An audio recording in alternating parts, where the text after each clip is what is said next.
Playground is life. Yan, may mga playground sa bawat area. May mga playground talaga para ang mga bata maglaro. So napakaganda. Nawa ganito rin sa bansang Pilipinas na mayroong playground, no?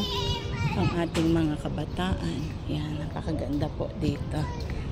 So talaga iba yung talent na ibinigay ng Panginoon sa mga tinawag nila.